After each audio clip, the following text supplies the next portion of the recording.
what shall we speak about tonight?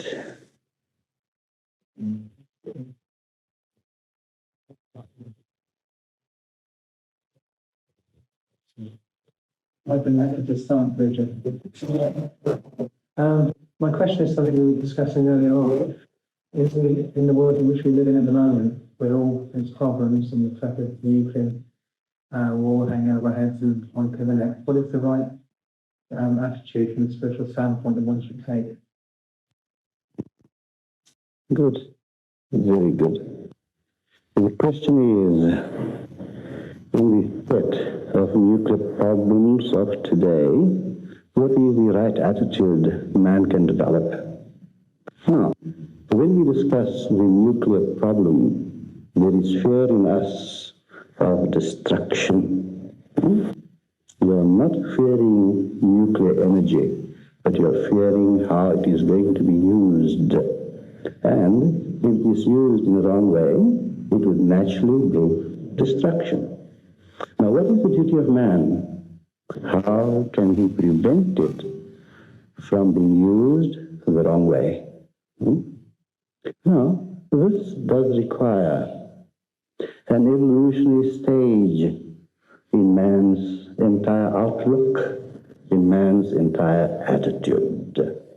Why does man have, are you getting this right? Why does man have destructive force in him? What causes this? If man is a manifestation of the manifester, whom most people believe to be creative, where does destruction or destructiveness come in? Why do people believe that energy is only creative? Who says it is not destructive too? For everything in this universe must have its counterpart, its opposite. So wherever there is creation, there has to be destruction. It is inevitable, for one is part and parcel of the other. One has to be a part and parcel of the other, because creativity or destruction, I rather prefer to use the word dissolution. For in reality, there is no destruction whatsoever. Nothing in this entire universe is destroyed. Not a single atom can be destroyed. It can only be transformed. Only be transformed, like a lump of clay or a lump of gold.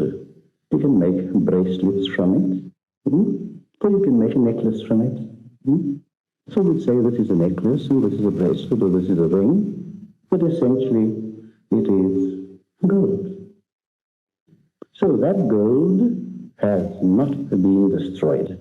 Likewise, all energies that exist is never destroyed, but only transformed, and it is the very transformation that we mistake to be destruction.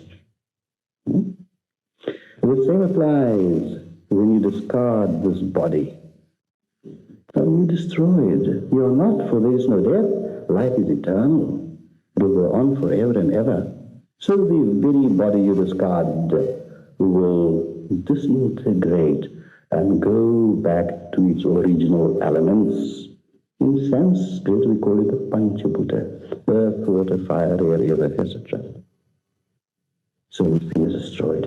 Now, why does man fear the destruction that could be caused by nuclear energy?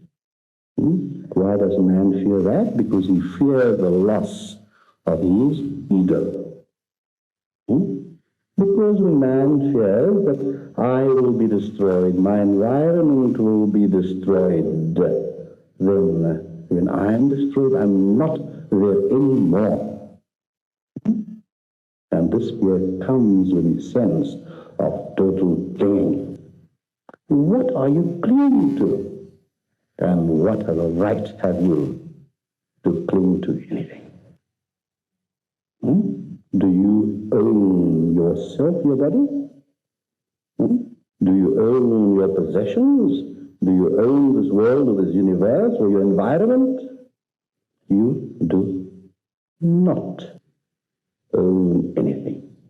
So that which you do not own can be destroyed. It's not your business. For after all, who controls creation, preservation, and destruction? These three are the basic laws of nature. When it is created, it is preserved, it has its life, and then it is dissolved, but to recreate itself again. So in this entire universe, not a single ounce of energy can be added, and not a single ounce of energy can be subtracted. So all these nuclear explosions can do nothing else but transform nuclear matter, atomic matter, subatomic matter, and even matter which science has not yet discovered in the test tube. But this subtle matter, the essence of all, can be experienced by man. Every so-called individual can experience this force, this power that is there, and it is this force that is beyond all transformation, that is beyond all creation, that is beyond all preservation, because it just is. So when man discovers through his meditational and spiritual practices the isness that is he in reality, then who comes, who goes? I was here 3 months ago, and you say, Guruji, you were gone to South Africa, now you come back. I say, no, I've not gone, I've not come. I've been here all the time. For every cell that is in your body, every thought you think, which is also matter, every breath you take, I am involved in that thinking. I'm involved in that breath. I'm involved in the very blood that flows in your veins. For this entire universe, you and I are always one, no going, no coming. But yet the question still remains that which you see apparently destroyed. Now, all apparentness is nothing but an appearance, an apparition, spooks. They are fixtures of one's imagination. Now, these powers that be that try and create these nuclear weapons, and I think I've told you this before, that there are greater and greater inventions that have been made that has not been published in the world, that has been suppressed by various governmental agencies, by various governments, because by letting them known to the world, a great panic would be created. So to avoid this panic, there is a lot of news that is suppressed.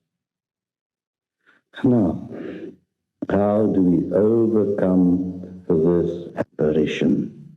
How do we overcome this appearance of destruction within ourselves?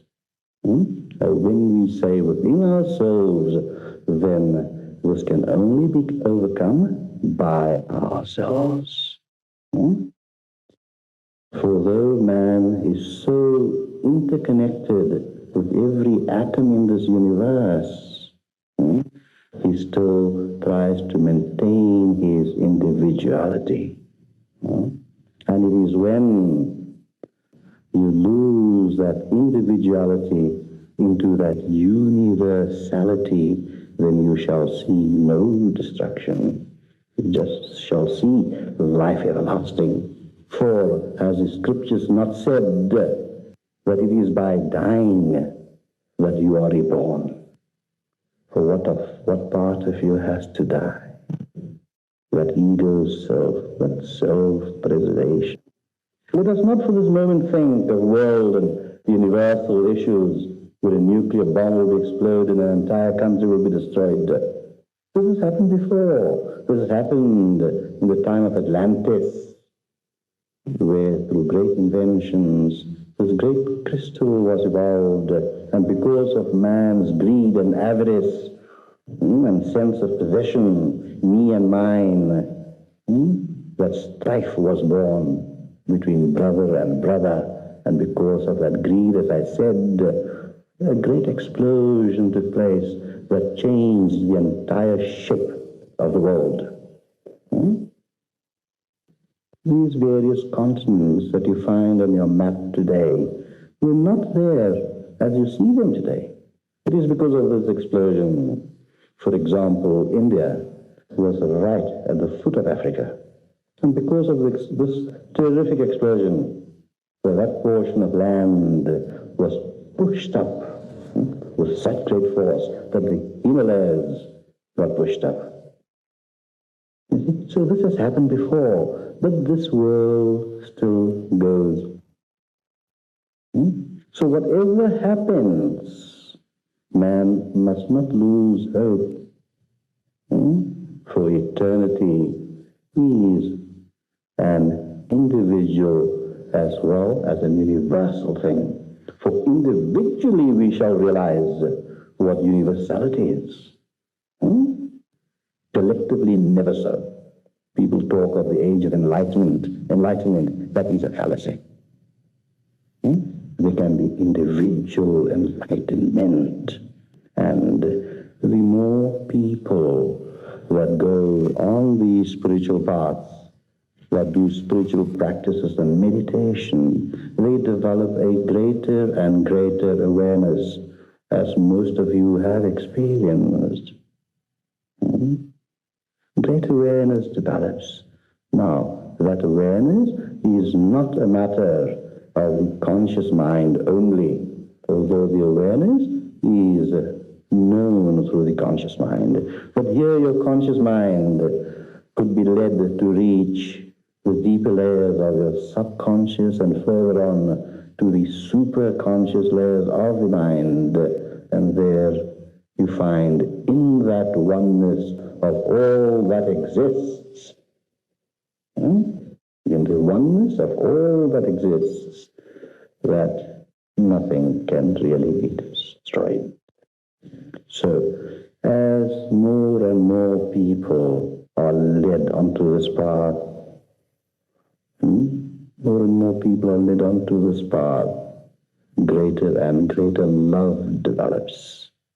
The all-consuming love where nuclear energies will not be used. But this has to be done on an individual basis. By the turn of the century, I think I spoke about this to you before, there are great so-called calamities in store, where man will destroy not only this planet Earth, but because of this great explosion, it will affect the entire solar system. And by affecting the solar system, it will affect the entire galaxy. So now, more than ever,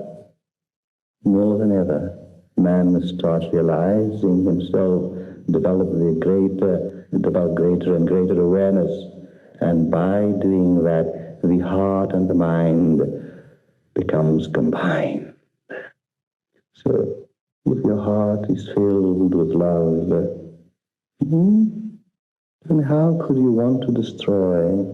And for what do you want to destroy? These people having this Cold War in the name of peace. It's a fallacy. It's not in the name of peace. It is to preserve. I tell this to the governments. It is to preserve their personal identities, a kind of weird form of nationalism.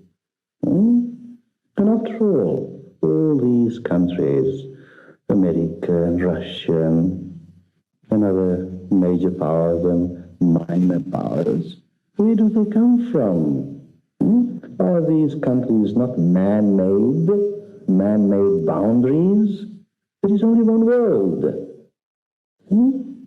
And I would go further to say there's only one universe, and this world is just a speck of dust in this universe to which people add so much importance and losing sight of the reality that is within every man, that could encompass the entire universe. You see? Now, when it comes to the prevention of the misuse of nuclear power, there has to be a radical change in man's thinking. Is this possible? No. Because in evolution, we are only viewing a very small section in this vast continuum of the universe, of universal evolution. So, the more people that pass out of this little strata on the one end, lower beings will be evolving and occupying this very same space. So this world will never be changed. There have been nuclear wars before. If you study ancient scriptures, the Ramayana, for example, nuclear wars have been described. Nuclear energies and misuse of them have been described. All the airplanes and jet planes we think of has been written about and described in literature that is supposed to be 9,000 years old. You'd find it in the Mahabharata too. If you study Scandinavian mythology, for example, you'll also find these things. And yet the world goes on. The world goes on. So now, what do we do? That is the question. And the question that supports that is, what can we do? Nothing. Nothing at all. You cannot control vested interests. Those mighty forces and powers, you cannot control them, but you can control yourself. Let these things be transformed, not destroyed. Nothing gets destroyed, as I said. Let these things be transformed. And you, by knowing yourself, will know the value of the transformation. You will see that it is not destruction anymore. It is a transformation. For everything that exists is divine, and divinity cannot be destroyed. And yet, in the very transformation, divinity can express itself in so many different ways. For nuclear energy too is divine. Everything is divine. The very fragrance of this flower is divine. All forms of expression. So by developing this awareness through our spiritual practices, we come to realize that nothing can destroy me. As the Gita would say, fire cannot burn me, water cannot wet me, a sword cannot pierce me. I am immortal. I am that immortal being. And then when one realizes one's own immortality, then you do not fear destruction and neither death, for none of them are real. They are superimpositions, a play of a certain kind of consciousness. Why does this consciousness play this way? Because man's consciousness is fragmented. And in its very fragmentation, he forgets to realize its wholeness. So now, by spiritual practices, man integrates himself. He takes all these aspects of himself, the mind, the subconscious mind, the superconscious mind, into a totality. And when man functions in that totality, then he is a walking God on earth. For the aspects of you are there, here and now. Animal, man, and God-man. And when you total up the animal and the man and the God-man, then what are you? You're God. You're divine. You're immortal. Immortal, eternal spirit. And yet, this has been portrayed by great masters in the world. What this totality means. This has been portrayed by Buddha, Krishna, Christ. It showed the world how this integration is not only a matter of thought, but a matter of living. So people believe in God, okay, that is a stage. People have faith in God, that's also a stage. But when people come to realize, I and my Father are one, that is the ultimate stage. That is what Christ said, did he not? So man has that ability. Man has that latent potentiality. Just as few veils has to be removed, these fears have to be removed, and all this nuclear energies and inventions are caused only by fear. He tries to preserve me and mine. My America, I must preserve it in every way I can. So by having this bomb, pistol at the head of others, he says, you can't do nothing to me, I've got this here. You start your funny business, and I can get funny.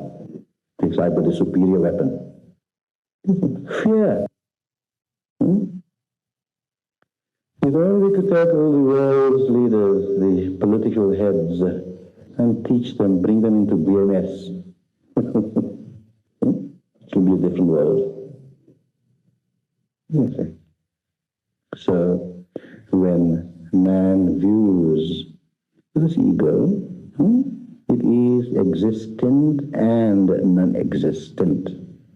Depends from what angle you look at it. If you look at it from a very mundane, relative angle, then it is so real, so painful.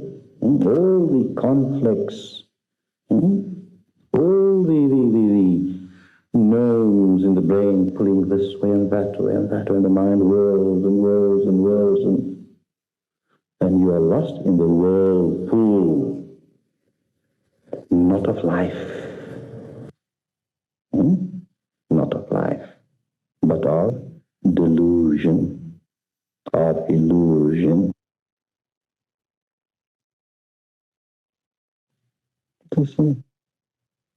So, to get rid of this illusion, that is man's first duty. Nothing can stand in your way to get rid of this illusion. For primarily, man seeks for happiness. And he is so misguided that he thinks that by protecting me and mine, even through nuclear energy, by protecting me and mine, I will be happy. But that's the wrong direction. It is in dying that I am reborn. What dies? The death of illusion, the death of the ego self. Now, what do we mean by death of the ego self? Because nothing can die. What we mean is the refinement of the ego self.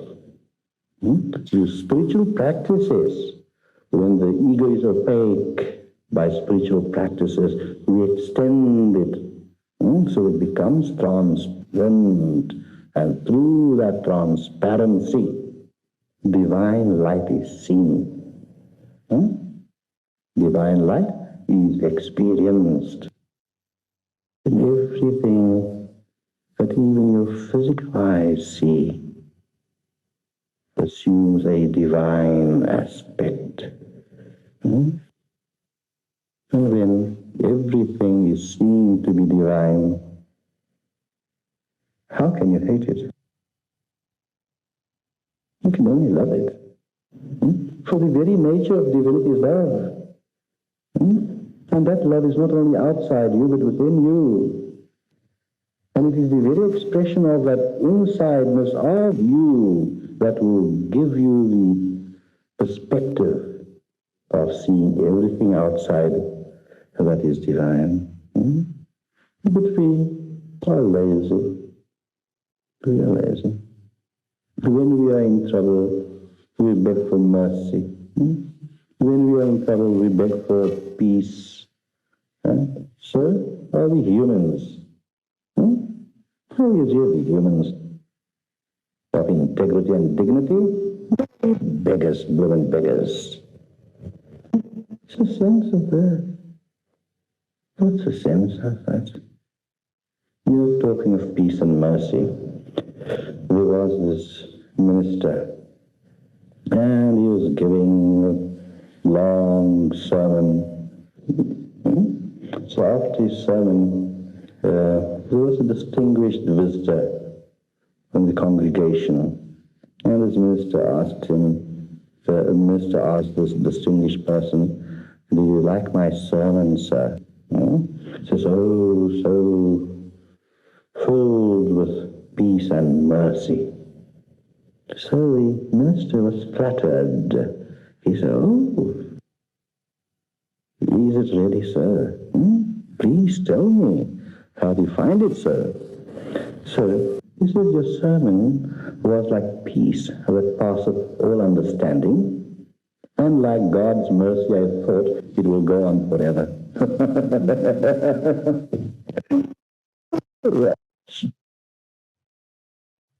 And so one day, the priest studied a bit more and more and more, but yet he just cannot come to the point quickly. He just went on and on and on, So just that very morning, the carpet layer was laying the carpet on the pulpit floor, and somehow he forgot a lot of tacks lying there, nailed tacks. So when the minister came in, he says, "James, why are these pins, tacks lying there on the floor? Do you know, right in the middle of the sermon, I could step on one." So then James says, "Sir, when that is one point, you will not be able to linger on."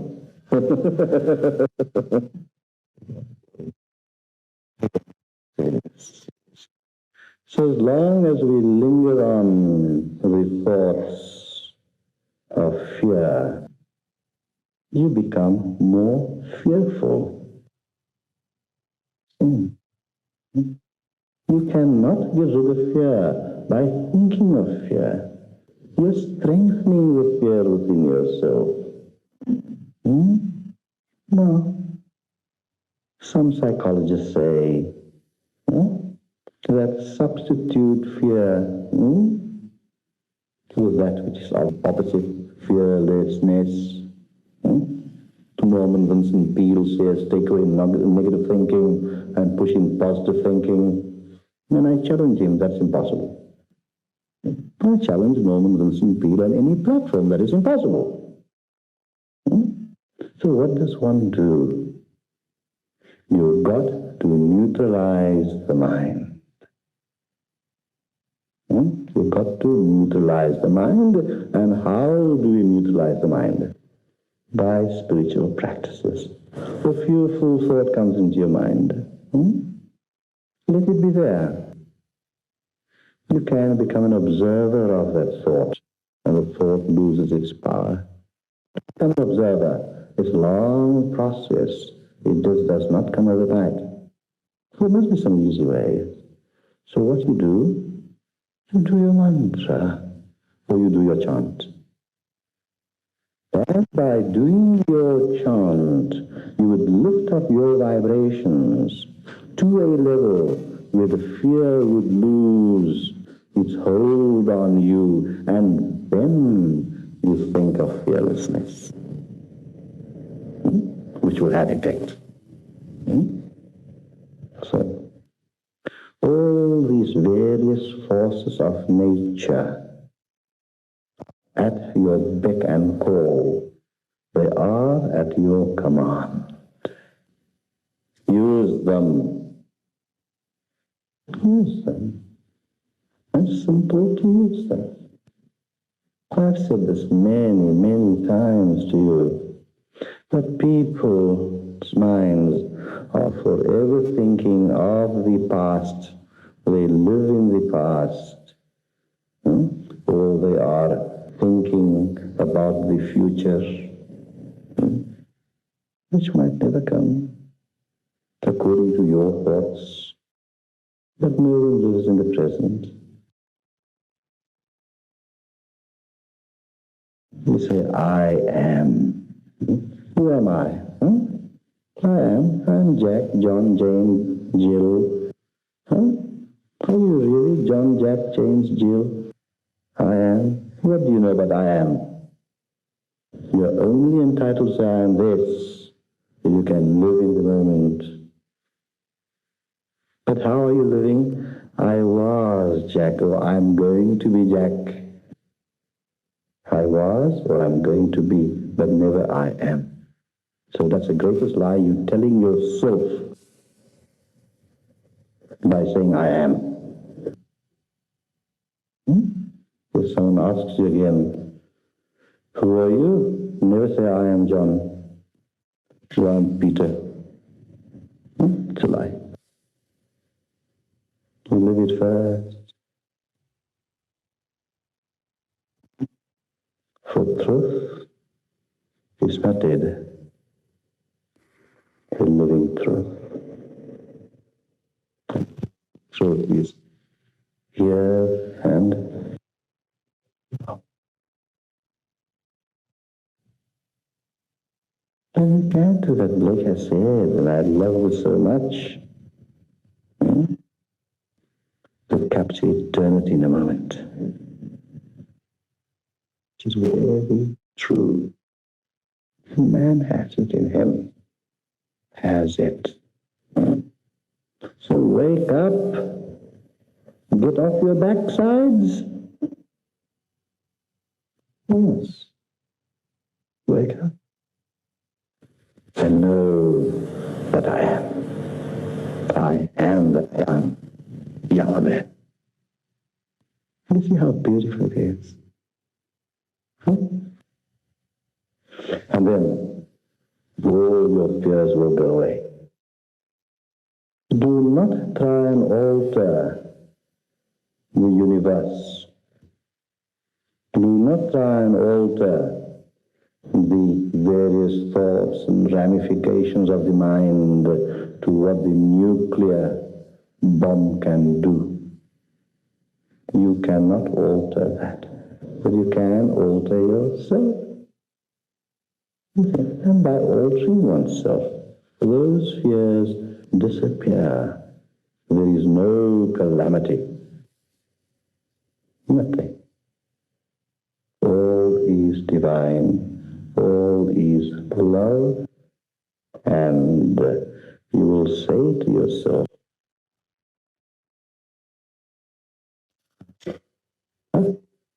I am all. And if I am all, then there's no place for hatred.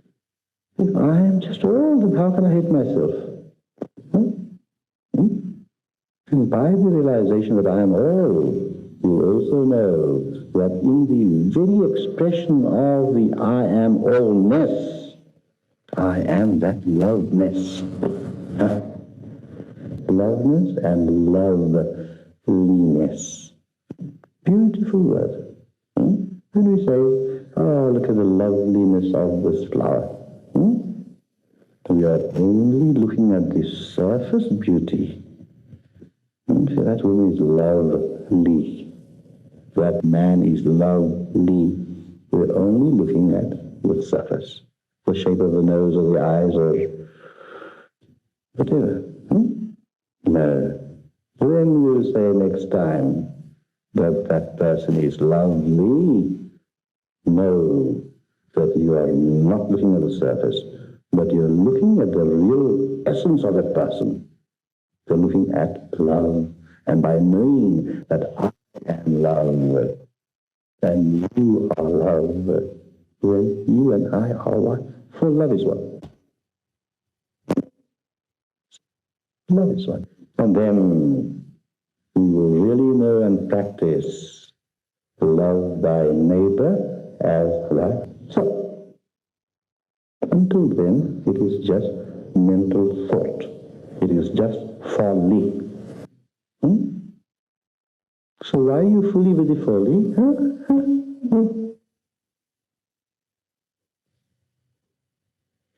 Yes, my friend. That time that the nuclear bombs.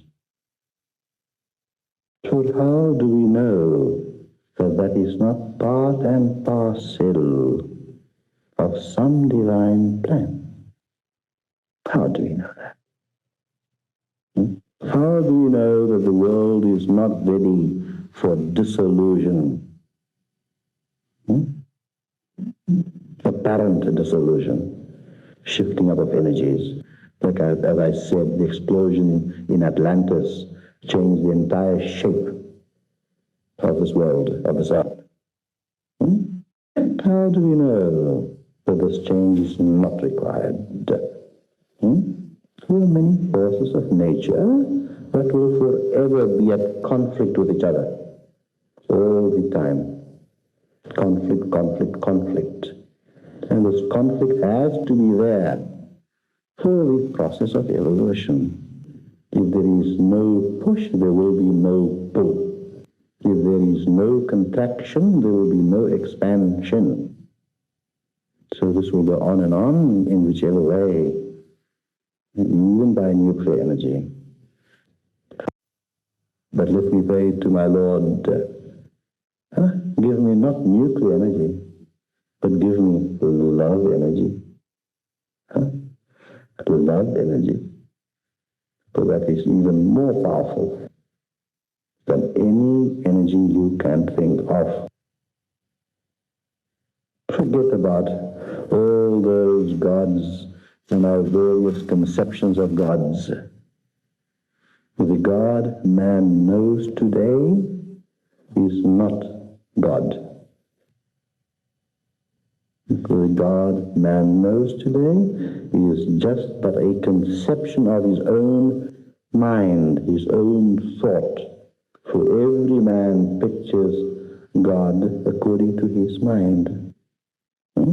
Some would say God is sitting on a throne in heaven somewhere. Some would say God has 4 arms. I've seen a lot of pictures of mythology. But that is your conception. And as soon as you can conceive of God, then God ceases to be God. He's no more God. Because your limited mind creates a God which has to be limited. But how can a limited mind project something which is unlimited? Nothing.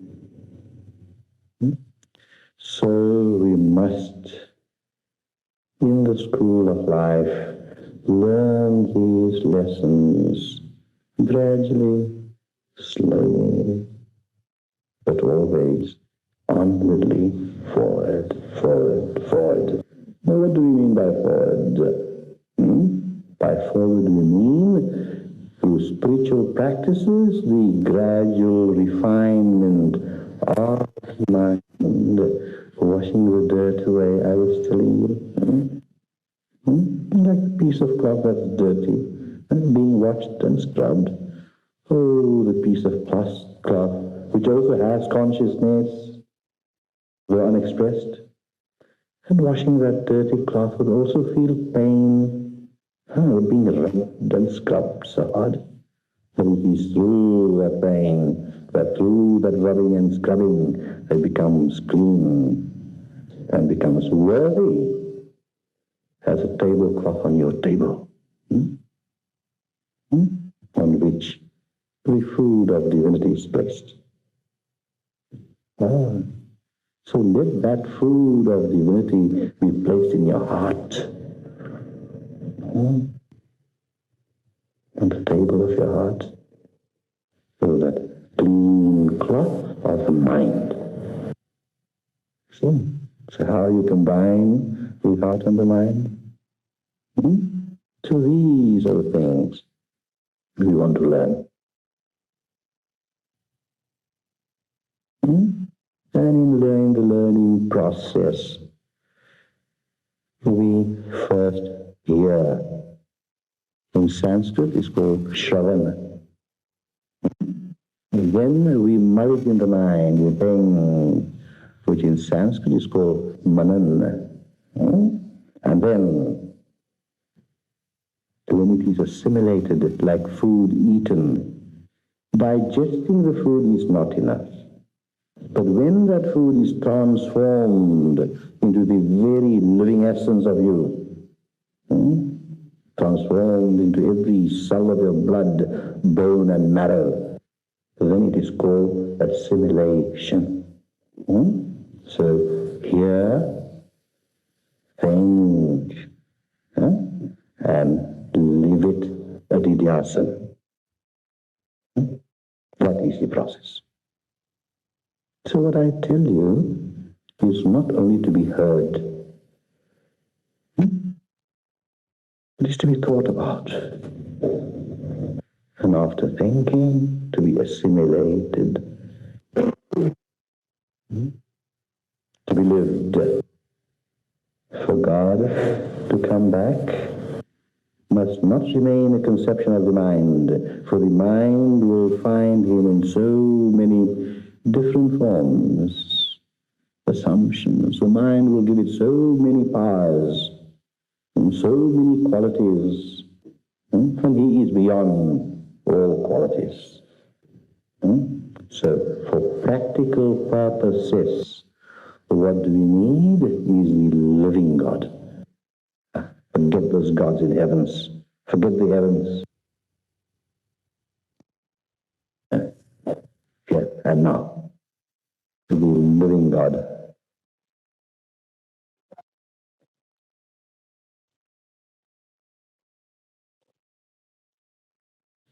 Yes, I say this to you again.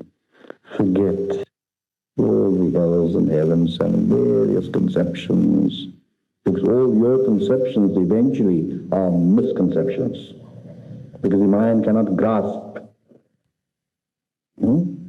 but the heart can experience. And when it experiences, so then you live God, then you know the God experientially. So in the school of life, let us not be lazy. Let us not be lazy and do our studies in the school, do our homework. There was this young boy whose father sent him to university. Now, this young boy, he did not do his duties very well, he did not study. He was mixed up with the nice young girls at the university and all that kind of thing. And he used to get an allowance. The father sent him his allowance regularly, but every time this boy writes, he said, I have to attend some seminar and I need 25 pounds as fees. Don't know what kind of seminar he goes to. And then a couple of weeks later, some other excuse, and he wants more money, all the time, money. But meanwhile, he's having a nice time, he's having a ball. So the father did not send one or two requests. So one day the boy sends a telegram to the father in desperation. Let us take too long, so he sends a telegram. He writes, no man, no fun, your son.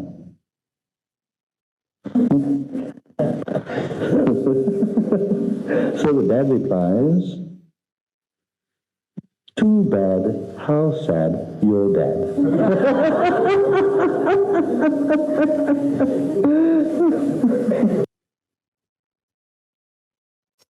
Now, we can send to our fathers a telegram, but he's not going to reply to you like that. He's not going to reply you. It's going to be ignored. For every answer in life, he is given by no one else but you. To the problems of the conscious mind, the problems, the questions that are asked by the conscious mind will be answered by your superconscious mind. For all problems, all these expansions, contractions, conflicts, contradictions are but in the mind. Now, the superconscious mind being closest to divinity has a greater understanding of the so-called problem. So when a question is asked, for the superconscious mind, your mind answers it. Now, how to get the answer from the superconscious mind? By becoming attuned to the superconscious mind. By tuning the conscious mind to the superconscious level of the mind, where the greatest purity, the finest refinement exists.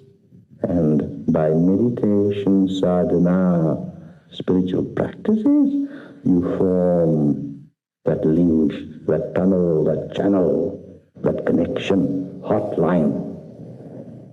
And you can draw any answer. In simple terms, they call it the intuitional self. So all problems in life can be answered that way if we want. You can't get an answer from your friend in Liverpool if you phone from here, and if you don't dial, it's not going to ring itself. You've got to pick up the receiver and dial the number. When you have the number, it's all yours. It's your telephone. Dial. That's all. So, problems on the personal level can be answered this way, and the basis of every problem is fear. That's it. What will happen to me? What will happen to my mother? What will happen to my children? Fear. That's all. And fear in turn has a lot of cousins.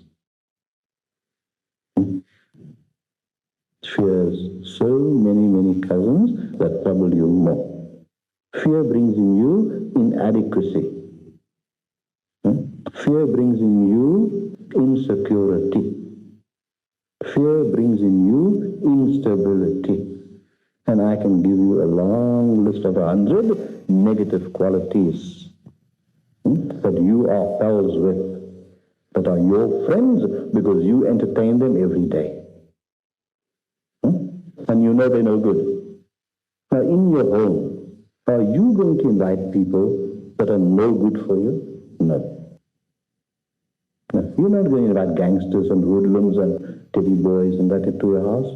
But then why do you invite all these hoodlums and these teddy boys and gangsters? Why?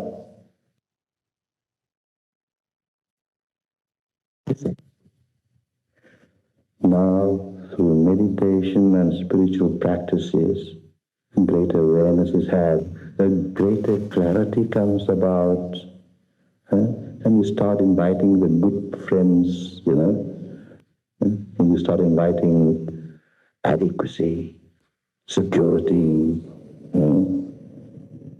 faith, hope, courage, bravery. And start writing them. And there's only one address to all these good people. Only one address. Just write to Mr. Bravery, care of my heart and mind. Post it. Put it in the post box of meditation. How simple. Oh, yeah, I'm gone for an hour. Can I go on more? What if I got another joke here for you? You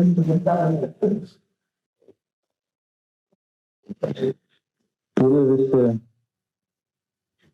you've heard of this great musician, Paderewski.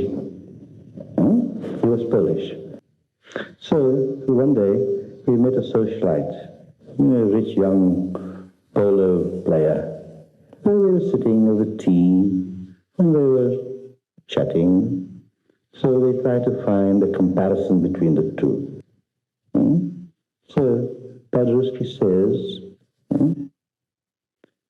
that you're a dear soul playing polo, and I'm a poor fool playing solo.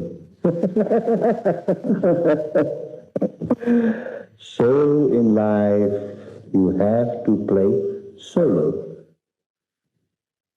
In life, you have to play solo, because nobody can take you anywhere, not even your guru. You have to walk it alone. The guru can only show you the way, impart spiritual energy to you, clarify your mind, kick your backside at times too, if you don't listen. That's all the guru can do. Hold your hand, pull you up some steep step, but your legs have to move. You can only do it yourself.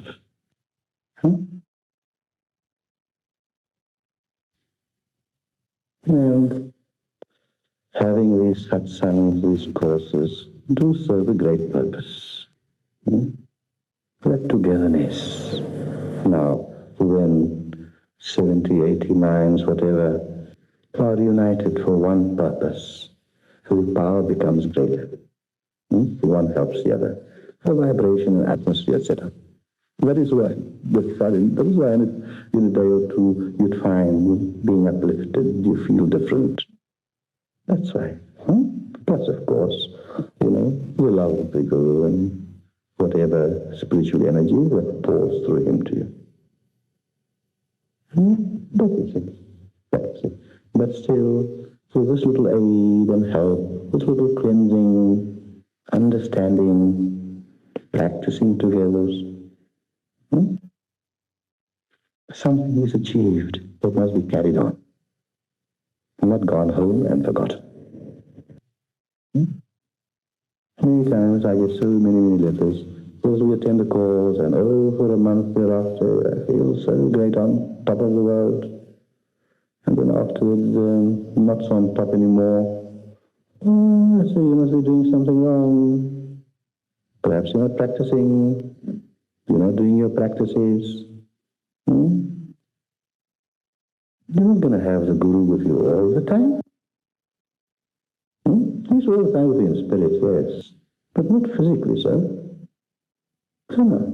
By doing the practice regularly, you keep the energies that flow through your Guru alive. It is so simple to be happy, but so difficult to be simple. Well, I think that's about our report. I'm sure many of you have traveled long distances and must be tired. So do rest well tonight. Be carefree, open in heart. Just let the energies pour in. Have an open mind. And relax and rest. But tomorrow morning, we start working.